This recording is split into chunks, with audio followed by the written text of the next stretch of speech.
Hi అండి, అందరికీ నమస్కారం. ఏపీ ఓఎస్ఎస్లో ఎవరైతే 10th మరియు ఇంటర్మీడియట్ కట్టారో వాళ్ళందరికీ కూడా హాల్ టికెట్స్ ఎప్పుడు వస్తాయి, దీంతో పాటుగా ఎగ్జామ్ టైం టేబుల్ ఏ విధంగా ఉన్నదనేది చూద్దాము. ముందుగా మనం టైం టేబుల్ చూసుకున్నట్లయితే మనకి 18 నుంచి 27 దాకా ఎగ్జామ్స్ అయితే జరుగుతున్నాయండి. మార్చి 18 నుంచి మార్చి 27 వరకు ఎగ్జామ్స్ అయితే జరుగుతున్నాయి. ఒక్కసారి టైం టేబుల్ చూసుకున్నట్లయితే 18/3/2024న తెలుగు అయితే జరుగుతుంది, 19/3/2024న హిందీ జరుగుతుంది. అంటే 18వ తారీఖుని మనకి లాంగ్వేజెస్ అన్నీ కూడా జరుగుతాయి అన్నమాట అండి. ఎవరైనా ఉర్దూ, కన్నడ, ఒరియా వాళ్ళు ఉంటే కూడా వాళ్ళు కూడా 18వ తారీఖున అయితే వెళ్ళాల్సి ఉంటుంది. ఇంకా 19వ తారీఖున హిందీ జరుగుతుంది, 20వ తారీఖున ఇంగ్లీషు, 22న మ్యాథ్స్ జరుగుతుంది, 23న సైన్స్, 24, 25న మనకి ఎగ్జామ్ అయితే లేదు, 26న మీరు సోషల్ అయితే రాస్తారు.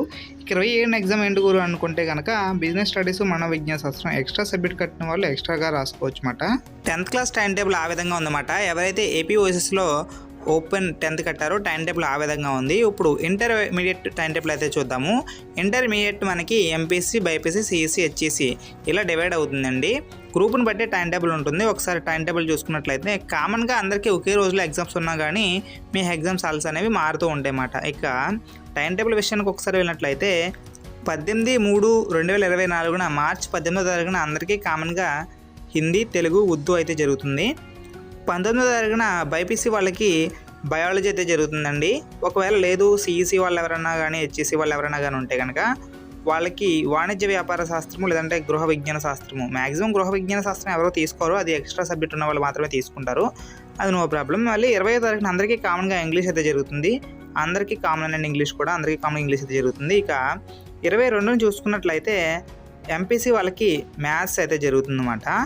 ఒకవేళ మీలో ఎవరైనా హెచ్ఈసీ కట్టినట్లయితే హిస్టరీ కూడా 23వ తారీఖున జరుగుతుంది. హెచ్ఈసీ కట్టిన వాళ్ళకి చెప్తున్నానండి, హిస్టరీ కూడా మనకి 23వ తారీఖున జరుగుతుంది. ఇక 23వ తారీఖున ఏ ఎగ్జామ్స్ ఉన్నారో బాబు అనుకుంటే మనకి ఎంపీసీ వాళ్ళకి ఫిజిక్స్ ఉంది, బైపీసీ వాళ్ళకి కూడా ఫిజిక్స్ ఉంటుంది. అలాగే ఎవరైనా హెచ్ఈసీ కానీ సిఈసీ కానీ కట్టినట్లయితే వాళ్ళకి రాజనీతి శాస్త్రము, పౌరశాస్త్రము అంటే పాలిటిక్స్ అనేది ఉండొచ్చు అన్నమాట. ఇక 26వ తారీఖున చూసుకున్నట్లయితే మనకి రసాయన శాస్త్రం, కెమిస్ట్రీ ఎంపీసీ వాళ్ళకి, దాంతోపాటుగా బైపీసీ వాళ్ళకి కెమిస్ట్రీ ఉంటుంది. సిసి వాళ్ళకి, హెచ్ఎస్సి వాళ్ళకి ఆర్థిక శాస్త్రం, ఎకనామిక్స్ అయితే ఉంటుంది. మీలో ఎవరైనా ఎక్స్ట్రా 6 సబ్జెక్టులు తీసుకున్నట్లయితే వాళ్ళు ఒకసారి చూసుకోండి, వాళ్ళకి కూడా ఏ విధంగా ఉన్నదనేది చూసుకోండి. దాంతోపాటుగా మనకి బయాలజీ అనేది ఉంది కదా, బైపీసీ వాళ్ళకి 3 ప్రాక్టికల్స్ అయితే ఉంటాయి, ఎంపీసీ వాళ్ళకి 2 ప్రాక్టికల్స్ అయితే ఉంటాయి అన్నమాట. ఇంకా హాల్ టికెట్లు ఎప్పుడు గురు అంటే మనకి ఈ మంత్ ఎండింగ్ నుంచి మార్చ్ 1st వీక్లో హాల్ టికెట్స్ అయితే రావచ్చు అన్నమాట. ఎప్పుడైనా రావచ్చు.